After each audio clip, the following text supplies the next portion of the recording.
India saw over 3,712 reported deaths from sunstroke, and experts warn that in 2026, with 98 of the 100 hottest cities on Earth, could be the deadliest year yet. Think about the summers you have grown up with. Now, hear this. 2024 was the hottest year India has recorded since 1901. Then 2025 came. And our winter, our actual winter, was the hottest in 124 years. Heat waves arrived in February, in Goa, in Maharashtra. That has never happened in the history of Indian weather records, not once. And the last 10 years, every single one of them is among the warmest India has ever seen. All 10 in a row. This is not a bad summer. This is a climate emergency and it is already here. Now I want you to sit with this number because this is not a projection. This is happening right now in 2026 as you watch this. 98 of the world's 100 hottest cities are in India. 98. Akola touched 46.9 degrees. Amravati 46.8. Banda 46.6. And the reason it is this severe this year is El Nino, a climate pattern in the Pacific Ocean that for India means one equation: less rain, more heat. Heat waves that last longer. Our own IMD has warned of a 31% chance of a below normal monsoon in 2026. We have already recorded 60% below normal rainfall in January and February. Think about what that means for your water, for the food on your plate. The ground is dry before summer has even peaked, and we are not close to the end. Here is something to think about. The Ganga, the Yamuna, the Brahmaputra, the rivers this civilization was built on. They are fed by Himalayan glaciers. And those glaciers are now melting 65% faster than they were just 1 decade ago. In 50 years, we have lost ice equal to 24 meters of water depth, gone permanently. The Gangotri Glacier has retreated nearly 2 kilometers since 1780. If warming continues on this path, the eastern Himalayan glaciers could lose 75% of their volume by 2100. 1.6 billion people across India, Pakistan, Bangladesh, Nepal, they all depend on this water. When the ice runs out, it does not return. We are left with rivers that flood violently in monsoon and go dry in summer. That is not a distant future. That is the direction we are moving in right now. And here is the part we do not talk about enough. Heat waves do not just kill people directly.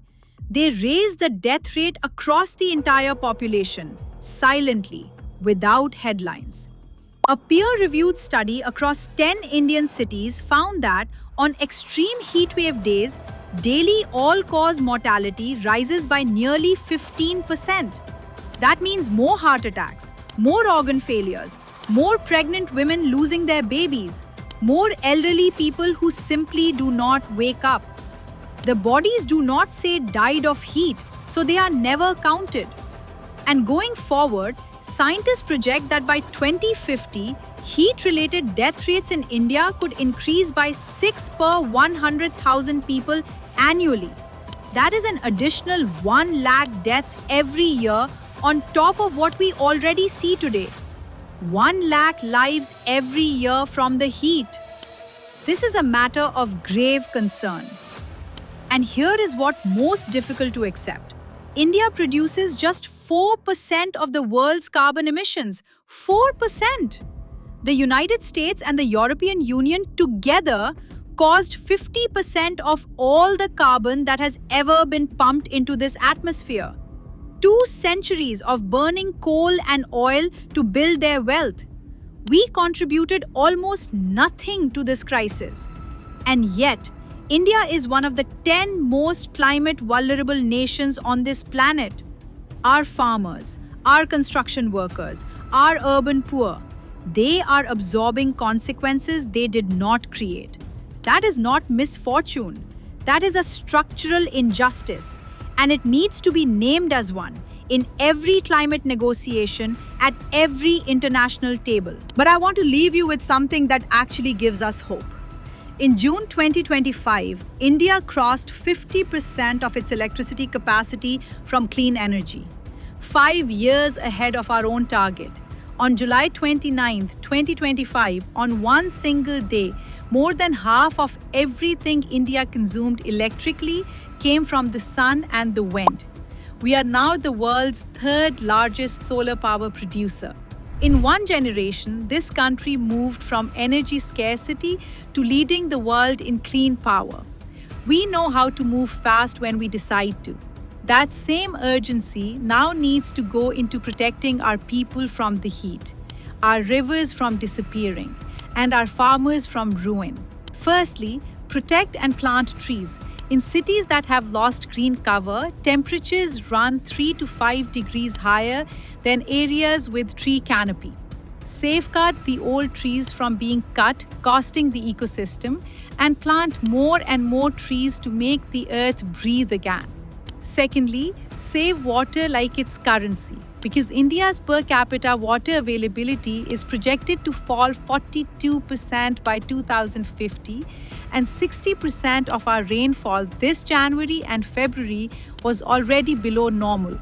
Every litre saved is not a small act, it is a civic duty. 3. Keep yourself hydrated. Follow government heat plan. Avoid planning outdoor events at the hottest time of day, 12 p.m. to 3 p.m. Use the maximum of government cooling shelters. 4. Lastly, demand climate justice at the international level. Because the summers of the future, the ones our children will live through, are being decided in this very room, in this very moment. India didn't create this crisis, but we are the ones who will end our role as its victim. We have the power to refuse to be its casualty. The choice is ours, while we still have one.